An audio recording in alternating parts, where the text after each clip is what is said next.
So I'm gonna paint, I hope you can kind of see. Let me make sure. Just the outline, so just the outside. I'm not gonna paint any of the insides at all. So I'm kind of freshening up paint. I'm using the leftovers from my Mother's Day card that I made. And so I'm kind of mixing colors and I don't really care because I'm going for a colorful out.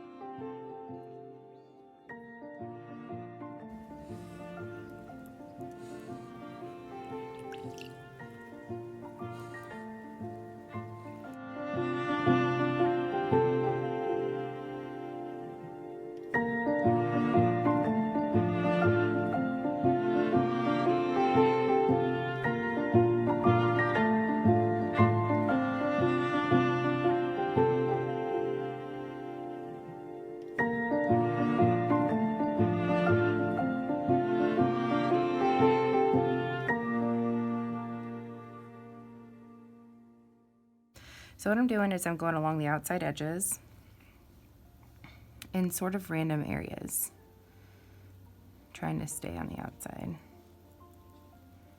And I'm gonna mix colors as I go because I want that kind of funky sort of look.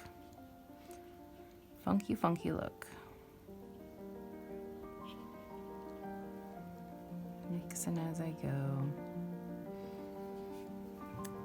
And I don't know if you noticed when I was drawing outside, but I was holding my paper, which super complicated things I tried, but it literally just like kept shaking and I kept shaking. And so between my shaking and its shaking, there was a lot of shaking in my hands. So I have a couple lines here that don't match up quite, and you might have the same. Don't be too hard on yourself. This is kind of supposed to just be fun.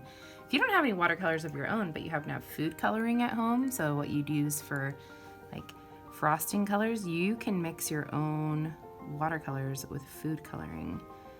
You can also paint with things like, you're gonna think I'm crazy right now, you can paint with things like mud, and that's sort of cool too. So I'm rinsing my brush a little bit between because some colors just don't mix well together, right? When we studied our color wheel, we found that like if you mix red and green, it's gonna make brown, which brown is a beautiful color. I have nothing against mixing brown, but you kind of have to know that before you start, or else it's not gonna work out.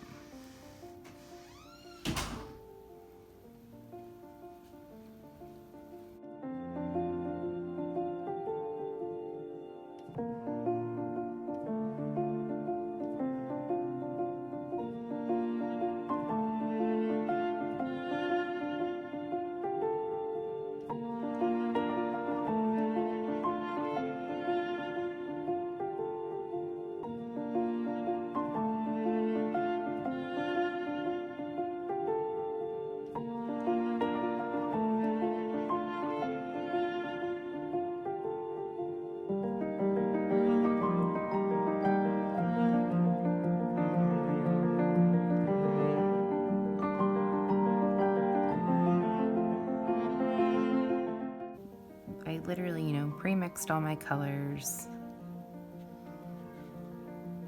And now I'm just going back in and trying to kind of match. I have way too big of a brush to be doing fine detail work. And chances are if you've got a brush, if you don't have a brush, you can paint with a Q-tip.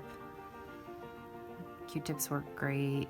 We use them in my second period all the time to paint. I'm just kind of trying to stick to the basic shape, the basic edge, but I'm not worrying about it too much. It's supposed to be fun, remember?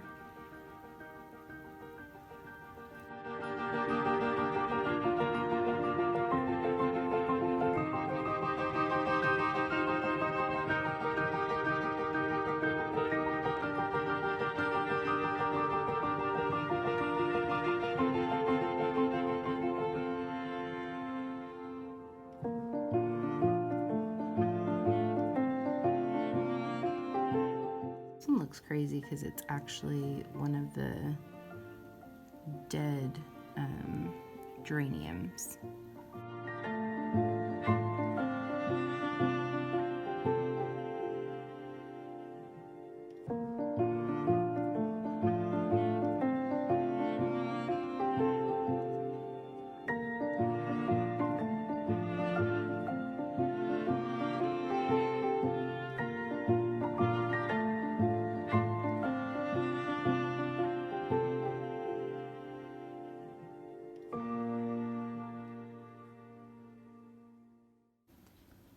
So if you don't have watercolor, you can do the same thing with crayons, switching those colors out in between the different shapes.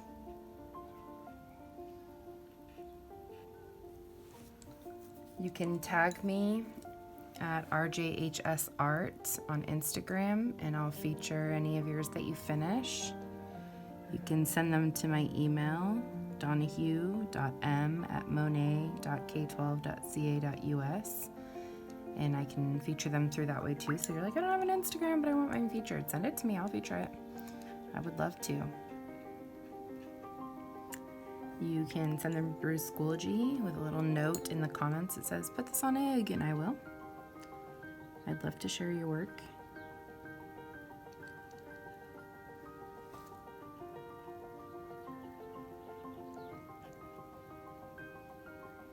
If you go the toy route and you decide to trace a toy, it doesn't have to be safari animals like the pictures that I showed you. Trucks and matchbox cars would be tough because they're low to the ground, but anything that kind of stands up on edge. In the example, it shows the girl who's literally tracing the frame of the window, so sitting in her house. So say your parents tell you, no, you can't go outside, I don't want you outside, for whatever reason, then you can stay inside next to a window and do this project very easily. Like, Mrs. Donahue, I don't have paints. Well, just trace it then. You don't have to color it. I mean, that's a bummer because honestly, I think painting's the more fun part of this, whereas the drawing was a little bit frustrating to me. I spent about 3 minutes drawing. But I like, that with painting, it can be just a little bit of a commitment. It doesn't have to be a lot. So I don't know if you can see how watered down my paints are, but they're really watery. It's very little paint at all. So if your sibling has paint and like some watercolors, you could say, I'll just use a tiny bit, I promise. I grew up in an artsy-fartsy family, so we had paint because everyone liked to paint in the house. Me the most, but...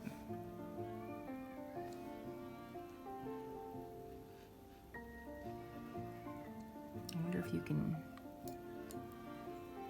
So I'm nearly finished. I'm just making kind of like a halo around everything. You could extend it and paint the whole thing with the exception of your shape.